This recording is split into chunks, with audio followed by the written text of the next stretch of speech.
Well, welcome back there, chums, for Mission 2. So Mission 2, I've got to repair the stuff inside my ship before I can take my ship off the surface of the planet and get the lift-off badge. That's what we're aiming for today, chums, so hopefully we'll get that done. Lickety-split. Right, okay, so I need to repair this bit of janked-up kit and this bit of janked-up kit, the pulse engines and the launch thruster yas.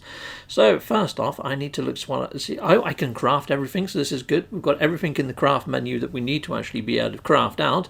And yeah, so we need to harvest some materials. So first off, I'm looking for the blue H. The blue H is for dehydrogen. So we're going to head on over there and we're going to get a load of dehydrogen. Now there are quite a lot of creatures flying about. We have got a badge to scan 20 creature yards. If you want, spend a bit longer on this planet and scan a couple of creatures before we move on and get ahead of the game. But I don't bother doing that on here. And I'm thinking of jumping the opposite direction to the actual expedition, mainly to try and get off the beaten track a bit, see if I can get some of the uncharted stuff, but we'll see how we get on. I mean, I haven't got a lot of resources to craft a lot of warp fuel, so I can't get too far away. So here we go, I'm just going to get a load of ferrite dust into my pockets. Come here, ferrite dust, and again you get ferrite dust from blasting rocks. So anything that looks like a rock, blast it, and you should get ferrite dust. Anything that looks like it's vegetation or some sort of plant will give you carbon. Heck yes, and you can see there, my mining laser is now flashing red in the top right hand corner. If I can keep it flashing red and just move from target to target, you can see there the damage numbers are a lot bigger and yellow.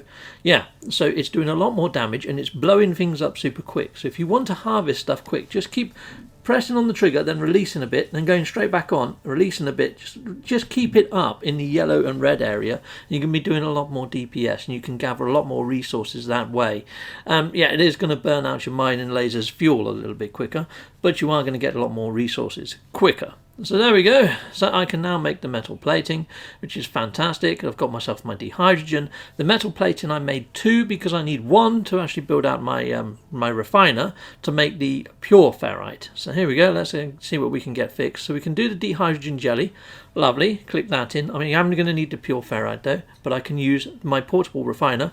You can see here I can't put it down. Now that's because some git has built a base right by the crashed ships, so it says that I haven't got build rights. So I have to walk frickin' half a mile, I've sped the footage up, before I can put down my portable refiner, which is a real pain. Now, it's a shame that Hello Games hasn't restricted the build areas to restrict it from being where the crashed ship is, because that's a right pain.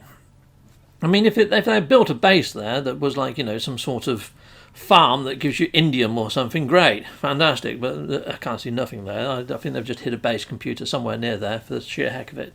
But there we go. I'm just going to grab a load of ferrite and get more ferrite dust, chuck it in there, and that will give us the pure ferrite. Now you are going to need to put carbon in as a fuel source for your actual portable refiner.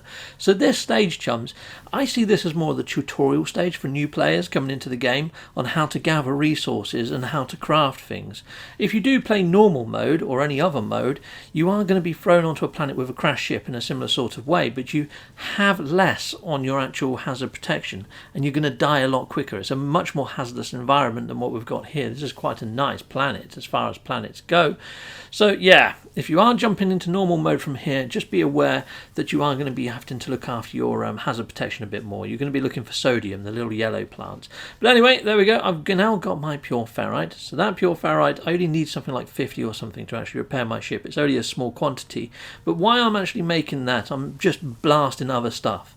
If you get extra materials, it's always good to have extra resources than less. So if you're standing there being idle, just blast something, just get extra resources.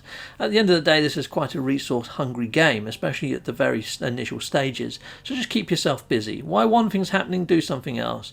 That's about the best advice I can give you. Those hazardous plants, that one that just frickin' bit me and almost took off one of my feet, if you shoot them, you're going to get oxygen. Oxygen is quite limited in supply in the early game, so yeah, make sure you blast those hazardous plants. I know I didn't bother, but there we go. I'm going to grab a load of carbon as well, and I need to get condensed carbon. Sometimes you can find red crystals on the planet's surfaces that are condensed carbon, so there's some there that I just hoovered up quickly, and I blasted a hazardous plant there and got a bit of oxygen as well. I'm getting some dehydrogen, so I'm just repeating the same sort of steps and getting a few more resources before I head back to my ship and then fix the rest of it. Because yeah, we are going to lift off from this planet, Now, looking at the other planets in this system though, they're covered in bases. So I might actually come back to this planet. Although that I'm going to lift off just to get the badge and to get all the prize, I'm probably going to come back down to this planet, to be fair. Because I still need to fit my warp drive, and I need to put fuel in my warp drive before we can jump out of this system. And then when we do jump out of this system, I want to jump somewhere where there's not going to be a lot of players, and hopefully I can concentrate a little bit more then on where I want to go and how we're going to do this logically in the best sort of way to progress through to get you guys done as quick as possible.